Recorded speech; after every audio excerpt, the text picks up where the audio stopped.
about some of the bigger free agents. We haven't heard much about Bellinger or Chapman or Snell or anything else like that because Shohei Ohtani is still out there. Michael Elias kind of said the same thing, that once he signs somewhere, then things will probably start to happen. Yes. But until there's probably a $500 million plus contract off the board, that leaves a little bit of leaves some teams in a bit of a precarious spot.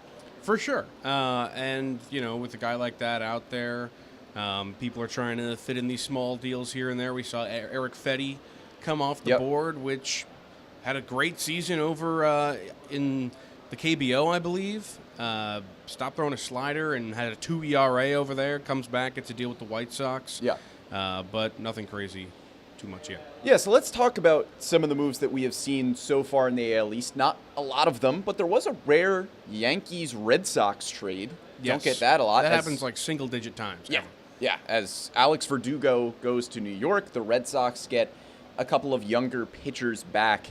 The Yankees, of course, heavily rumored to be in the Juan Soto trade sweepstakes. Jack Curry of Yes Network reporting that a deal is likely for the Yankees, so certainly some AL East buzz there. For the Red Sox, you get 3 pretty young, controllable pitchers. Not sure how much of an impact they are going to make in the division this year. But if you're an Orioles fan, you saw Alex Verdugo in Boston, and you're going to keep seeing him in New York. Yeah. Like you said, I think there was some potential people thought maybe that they would just flip Verdugo for Soto, but I think he'll probably stick around. Elsewhere in the AL East, you've heard some buzz Blue Jays-wise about Shohei Ohtani. Again, we're not in the business of speculating that, but there is some smoke there, so Shohei Ohtani could potentially be a future AL East guy. AL East could get a lot more fierce in the next couple hours. Great. Yeah. If all of a sudden you've got Juan Soto and Shohei Ohtani in the American League East, we knew the division wasn't going to come easy again to the Baltimore Orioles. So these other teams are potentially making some really big moves. Yeah, I mean, Baltimore went out and thrashed them this year. 101 wins is nothing to scoff at, and I think a team like the Yankees, who's used to being at the top of that division, ended up 4th, just 1 game or 2 games above 500. Yeah. They're not happy about it, and they want to retool and take it back from Baltimore. So this is an offseason for the Orioles in which they will be putting themselves in a position to defend their division title. And to do that, you just have to keep your organization healthy in terms of the talent that you have both in plain sight, but also in the periphery. Yeah. Brandon Hyde and Mike Elias have both mentioned, both at winter meetings and over the last few months, that, look, it's the AL East. Everybody knows what kind of gauntlet this is. The AL East teams are going to be consistently competing. And, for a team like the Orioles in a smaller market, you've got to compete against, Mike Elias jokingly said there's 4, there's big markets. One of them's a country in the AL East. So they're going to have to compete consistently with these sorts of teams that are going to be looking to make these huge moves. The Rays, we know the Rays are going to retool. They re-sign Chris Davinsky. He looked great in a very brief sample size for Tampa last year. So other than that, I mean, really not a lot of moves. We saw Marco Gonzalez get traded to the Mariners as part of that Jared Kelenic deal that happened on Sunday. He gets flipped to the Pirates. Gonzalez was, maybe a potential 4th, 5th starter that you could look at as a trade option in Baltimore. He ends up going to Pittsburgh. Wade Miley, another number 4, number 5 starter option that, could have been available to Baltimore. He ends up going to the Brewers. That's kind of it for the moves that we've seen so far here in Nashville. Yeah. The Soroka deal, the Kelenic deal, those were the 2 big ones. But, I mean, the few starters that are there, I mean, like you said, Miley, Gonzalez, and Soroka as well, already off the board. Yeah. There are very few starters in the market. That's been a conversation topic with GMs and just media among media, is about how there just aren't many arms to choose from, especially starters this offseason. So the ones that are available are probably going to come at a higher price than usual. Yeah. Let's talk O's. Let's talk the rumors flying around about Baltimore. Biggest one comes in the form of Craig Kimbrel. Yes. And the Orioles potentially getting some help in the bullpen. Again, as of right now, this is just reported interest kind of thing. So we'll talk about Kimbrel here. Look, Mike Elias has said that they were hoping to find somebody with closing experience because, of course, in 2024, you're not going to have Felix Bautista. You're not going to have your all-star closer. You were never going to find somebody who would completely replace Felix Bautista. Very hard to replace somebody who was, arguably the best reliever in baseball last year. So you weren't looking to do that. But Elias did say, hey, it would be nice to bring somebody in who has some experience closing games. If you wanted closing experience, there is probably nobody better on the market with more experience than Craig Kimbrel. Yeah. 417 career saves for that guy. 400-plus saves, a World Series ring where he was the closer for the team. Yeah. He's got 14 years of experience, one of the best closers of this generation, if not the best, when he was in his prime. The guy, he's got quite the resume, like you said. And if you were to bring him in, I think this is the perfect one-year Band-Aid for the Felix Bautista injury because you bring in a guy, like I said, who's not new to what the Orioles could be asking him to do. And a guy like, again, with playoff experience, this is a team that hopes to be in the playoffs, and he had a rough time against the Diamondbacks, sure, but he was lights out against Miami and against Atlanta, who has a much fiercer offense than the Diamondbacks. Yeah, I think Kimbrel is generally thought of as a guy who, quite literally doesn't have the same fastball that he used to early on in his career. But we're talking about a 9-time All-Star, and one of those All-Star appearances was last year with the Phillies. Yes, he was an All-Star. Excellent in the first half of the season. Still had a really great season overall. 3.26 ERA, 23 saves, just about 12.5 strikeouts per 9 innings. The walk numbers were a little higher than what you would have liked, walking close to 4 batters per 9 innings. But again, I am very confident in the Orioles' ability to take an arm and get the most out of them. And I think Craig Kimbrel, as we saw last year, if there were any questions going into 2023 about what Craig Kimbrel had in the tank, say what you want about the NLCS appearances, but I think he answered a lot of those questions when they were flying around, when he was, kind of bouncing between Chicago and LA. Craig Kimbrel seemed to get back on the right track last season. Yeah, absolutely. And playing for a contender is where he belongs because this is a high-leverage guy that you want in that situation. So I think if Baltimore goes out and gets him, he's the right guy. Yeah, and as you mentioned, a lot of playoff experience. 30 postseason appearances for Craig Kimbrel, 10 career postseason saves, and he's played in 13 playoff series, which, I didn't look specifically. I would have to imagine is more than the guys on the Orioles combined. Yeah, so probably. That works for Craig Kimbrel there. And we know the playoff struggles at the back half of last year, but when you're looking at his advanced stats for the season, it's a lot of stuff to be encouraged by. 86th percentile for Kimbrel in expected ERA last year, 95th percentile expected batting average, 90th percentile whiff rate, 98th percentile strikeout rate. His expected batting average against was just 192. That plays. Yeah. That absolutely plays. plays. And opposing OPS under 700, like the guy, he's perfect for this situation. And I think that the Orioles, if you can probably get him for a relatively inexpensive price as well, you've really done it. Yeah, and one of the things that we have heard consistently from Brandon Hyde and from Mike Elias is that the pitch to free agents this year is so much easier than it was a couple of seasons ago. Because, we have talked about on this show for years, when the Orioles were kind of first starting this process here, it was, hey, this is going to be something really, really great. We've got an unbelievably talented pipeline of young prospects. We have got great coaches. We have a great infrastructure. We are building something really, really good here. And as much as, everybody believed that, if you're a free agent, you're hoping that's true, but you haven't seen the results yet.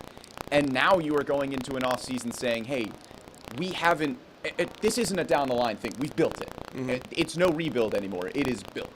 And it is such an easy pitch to somebody like Craig Kimbrel to go, hey, how would you like to close games for the team that just won 101 games and got the 1 seed in the American League, because we have a hole with an injury here, and we have some excellent we have excellent pitching coaches. That's everything that Craig Kimbrel could be looking for.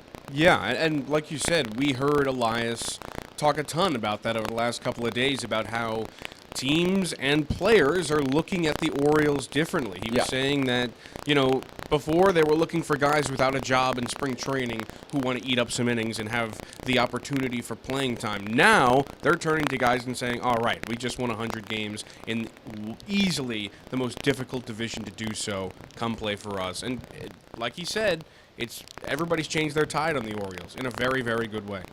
And I would have to imagine with Kimbrel that the pitch is probably, hey, we're going to have you close games. I would have to imagine. Craig Kimbrel, at this point in his career, maybe he's looking for a 7th, 8th inning role, but I would have to imagine Kimbrel is going, I'm trying to build a Hall of Fame resume. I'm trying to, maybe get another World Series under my belt. I'm trying to rack up the save numbers as well. So I would have to imagine if you are pitching somebody like Kimbrel a deal, it is probably coming along with, we're going to give you, at least to start the season, I would imagine, we're going to give you the opportunity to close games. Yeah, and I also just don't see him much as a setup guy.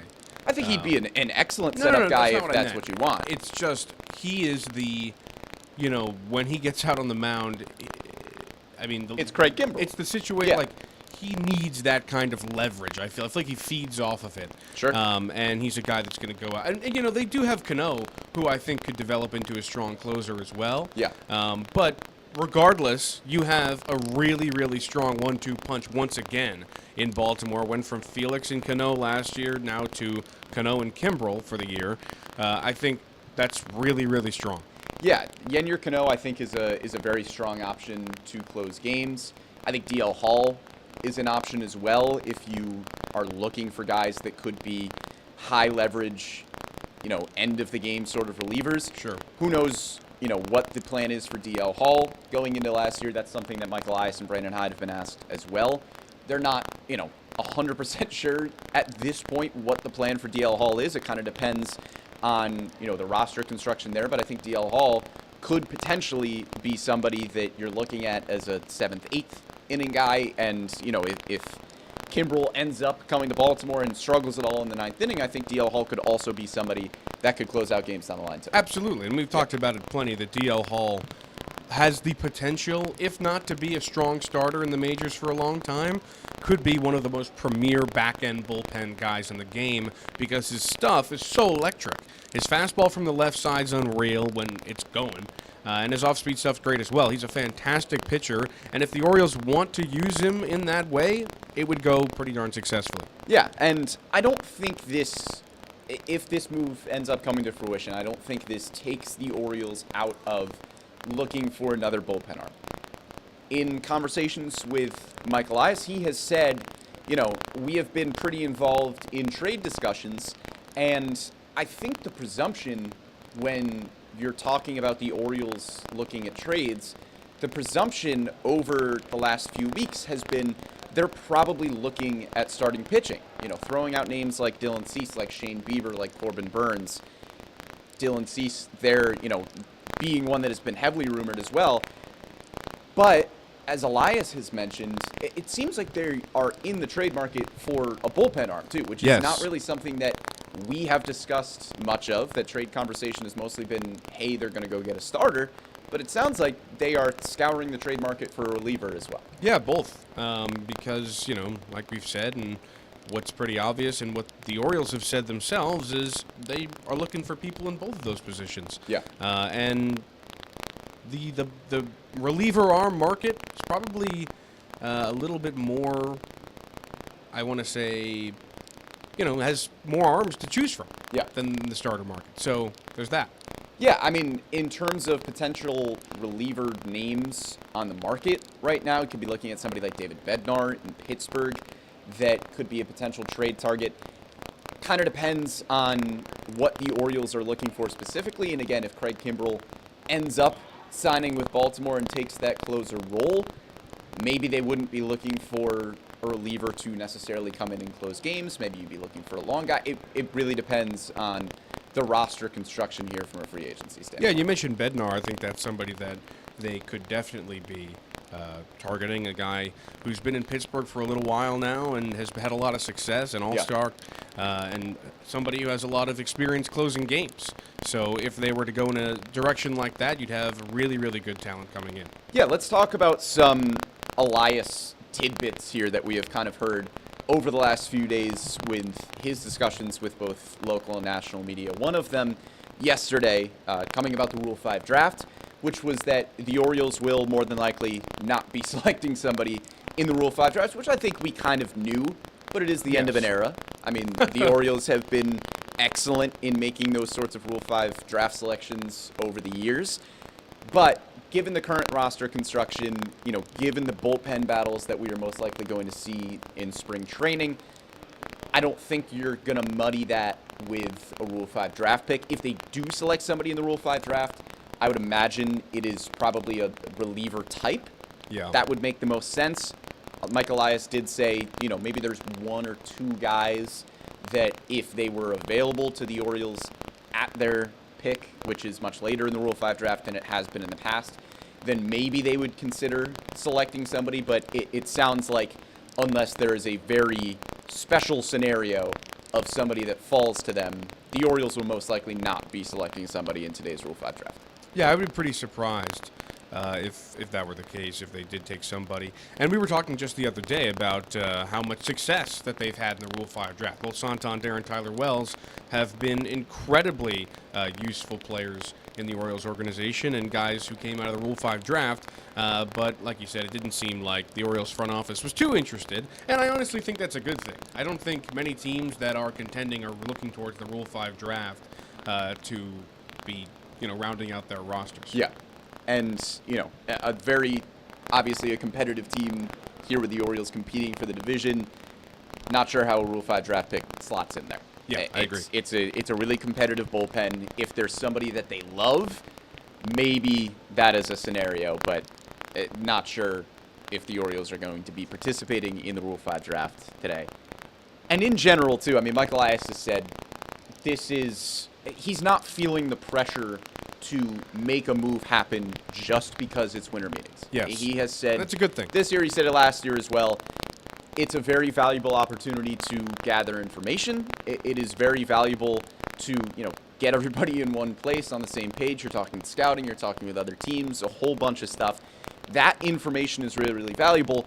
But just because you are gathering that information, you are gathering that info, and even if other teams are kind of feeling the pressure of making something happen at winter meetings, the Orioles do not sound like they are under that impression of needing something to happen just because you're out here in Nashville. Well, you have an incredible roster that you're retaining about 90% of, and you just won 100 games.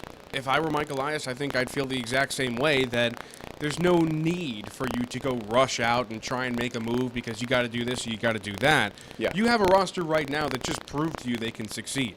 Do you have to pick up a couple guys here and there to just smooth out the edges? Sure. And that doesn't necessarily have to happen in these few days. So I think he's got the correct headspace about this, and that the Orioles are going to be just fine regardless of whether or not they make a move in Nashville. Yeah, and, not a secret, obviously, that the Orioles are looking for pitching in Nashville, so are 29 other teams. Yeah. They are probably not going to be as aggressive in terms of looking for position players. I think we knew that coming in. Elias and Hyde have all but confirmed that in terms of what they are looking for this offseason. Basically saying, anybody who is looking at this team from an outside perspective kind of knows what we will be looking for this offseason, which is a potential upgrade in the starting rotation and help in the bullpen with no Felix Bautista. Not a shock that they are not, going to be big players in the position player market, but, just kind of confirms what we already knew going in. Yes, absolutely. In terms of the position players, though, I do think there was an interesting note from Mike Elias that we heard from last night, and he mentioned that Kyle Stowers is kind of a very under-the-radar part of their outfield conversation, under the radar to the point where, we haven't even really talked about him all that much in terms of maybe a fourth outfielder for the Orioles in 2024. But, just entering his age 26 season is Stowers. Very quietly had an 875 OPS in Norfolk, was struggling with some injuries. I don't want to say a lost year for Kyle Stowers. There was obviously some development in Norfolk if he was still hitting well. But I think you can look at it as maybe a little bit of a wash just because of the injuries and, didn't get much of an opportunity in the big league, struggled a little bit when he was there. A little bit all over the place for Stowers. I'm sure he is very much looking forward to a healthy spring going into spring training. I think he is competing for a roster spot at the beginning of the spring. I wouldn't just write off Kyle Stowers and say, well, there's Colton Cowser, there's Heston Kjerstad, there's Ryan McKenna. One of those guys is going to get the fourth outfielder job. I think Kyle Stowers is a real possibility there as well. Yes, and they're kind of, vying for that spot on the roster that Aaron Hicks held last year where, he would play some games here and there and provide a really strong bat off the bench and play a solid outfield. So you're right. Stowers is absolutely a bit of an underrated player when it comes to that chase for that spot. But yeah. He's competing against some big bats, so it'll be interesting to see what happens. But it's a nice problem for the Orioles to have Cowser, Kjerstad, Stowers, and McKenna all vying for that spot, and not have to look elsewhere and say, all right, we need to go out and get somebody. Instead, you look inwards and you say, all right, we got four guys who are incredibly talented, and one of them could absolutely take that spot. A few of them who have a better glove probably than Aaron Hicks. Yeah, and there are a lot of guys that are going to be competing for that job that do different things too, which is part of it. Real quick, do want to point out, we are reading the comments on YouTube. We do apologize for the audio quality if we are having issues. We are doing this show We're doing our best out of the hotel room. And for Josh and Bob, we are trying to figure out the audio issues, and we do know how to comment. I'll write a little comment right now in the YouTube chat. We just did it. Look at that. Anyway, talking about the outfield, there are guys that are going to give you very different things when you are looking at the fourth outfielder. Heston Kjerstad is going to be a left-handed hitting power bat, and he is going to give you solid defense in right field. Mike Elias also commented yesterday, we have been working him out a lot at first base. Kind of likened him to Ryan O'Hearn, where it was he's going to give you some time at first, but you can also bump him out into right field. I don't think they are going to completely, take Kjerstad out of right. I can't imagine there being a time when Kjerstad is your everyday first baseman, unless that is just absolutely what the roster needs, and that's how you get his bat in the lineup. I think he is still going to keep that versatility of playing the outfield, but seems like the Orioles are committed to making sure that he can play first for you as well, which could be a really nice role for Kjerstad to carve out next year. Yeah, he doesn't have the outfield glove that a couple of those guys have, but his bat keeps him in that conversation because he is just an incredible hitter. And like you said, first base could be an option for him to get a roster spot here. But I think we'll see a lot of Heston Kjerstad in 2024. Yeah, Heston Kjerstad, I think, possibly could fill in a very similar Ryan O'Hearn role next year. We'll see what Ryan O'Hearn is able to do in 2024 if he can replicate his excellent 2023. But back to that fourth outfielder discussion, Kjerstad is giving you something really different than Colton Cowser. Yes. Colton Cowser may not give you as many home runs for the left side of the plate, but Colton Cowser can also play a solid center field defensively. He can play all three of them, yeah. Yeah, and when I say a solid center field defensively, I mean the center field and actual center field and the center and field the one in left. in left field as well at Oriole Park at Camden Yards, which is hugely valuable, especially if his bat comes along a little bit better than it did last year. Started a little bit slow in the big leagues, not down on Colton Cowser at all. That's a small sample size. Confident that he will be able to compete, and we could see him breaking the opening day roster too. Yeah, well, he didn't get another chance after he was sent down because they were playing so well. Why change it? Sure. But He's a guy that could absolutely contribute at the major league level. Somebody you almost forget about how good he is, just because, especially last year where there wasn't as much of a need to be looking towards the minors because what was happening in the majors was so exciting. Yeah. But Cowser is a really, really good player and a guy who could absolutely fix some of the Orioles' problems heading into 2024. Yeah, ranked as a top 20 prospect in baseball. So Yes. cannot forget about Colton Cowser. And then, of course, there's Ryan McKenna, who could potentially be in that fourth outfielder spot as well. We know what Ryan McKenna gives you, which is really solid defense. He is a good defensive replacement. He is a good base running replacement. And, I mean, Brandon Hyde, can't speak highly enough about Ryan McKenna, it seems like, in the things that he was able to provide last year. He had a role. He did it really effectively, not writing him off for that fourth spot either. And he hit a walk-off homer. People forget. It's true. People forget. I like McKenna. But that was a nice tidbit there from Mike Elias saying, hey, don't forget about Kyle Stowers, because that is somebody who should certainly be in that conversation. Elias also mentioning, speaking of prospects, that when you are looking at trades, he said they have had conversations with other teams that are trades with some of their top prospects involved. So if you were wondering if there is anybody that is just completely untouchable in a move, Mike Elias jokingly said, yeah, I can think of one guy that we're not going to, that is definitely untouchable. That was a good joke from It Mike. was a good joke. I got a laugh from the entire room. Yeah, the room That was loved it. pretty solid from him. I don't have to be a math major to put 2 and 2 together there, meaning that Mike Elias he's not going to trade Jackson Holiday. No, he's absolutely not. Not going to trade Jackson, but he has said that some of the other top prospects, obviously not naming any specific guys, but just to say, yeah, if the right trade is there, we are not afraid to give the necessary pieces to get a really, really good player in return. That is a big reason, a big part of why you are building such an incredible farm system and why it's so important, not just for the guys that could get called up and contribute to the Orioles, but if you need to go out and get talent, you're still going to have guys left over, even if they move out of this talent pipeline. Yeah. And, that's what happens when you have an incredibly talented major league roster and also you have the number one farm system in all of baseball. And, Mike Elias told us that he doesn't see it as a log jam. He sees it, I don't remember what he said, but... Good note there, Bones. I don't remember what he said, but he didn't see it as a log jam, which is all you really have to understand. It's raining on us. Sorry. It just rained all over me. That was crazy. The intrusive thoughts are really getting to you right now. When you have those prospects, I mean, I feel like we have to give the viewers the immersive experience that we can possibly give them. I have to tell them it starts raining on it's me apparently in the podcast. Raining on Matt Bonaparte, even though I think we are under 2 sets of ceilings in this giant hotel. That was something. Anyway, it was something. My point is, they've got a lot of talent. Yeah. They've got a lot of talent, and probably the most exciting piece that we got from Mike Elias is nothing, this doesn't confirm anything, but it maybe pushes the narrative a little bit forward. Mike Elias saying that there is a strong possibility that Jackson Holiday makes the opening day roster.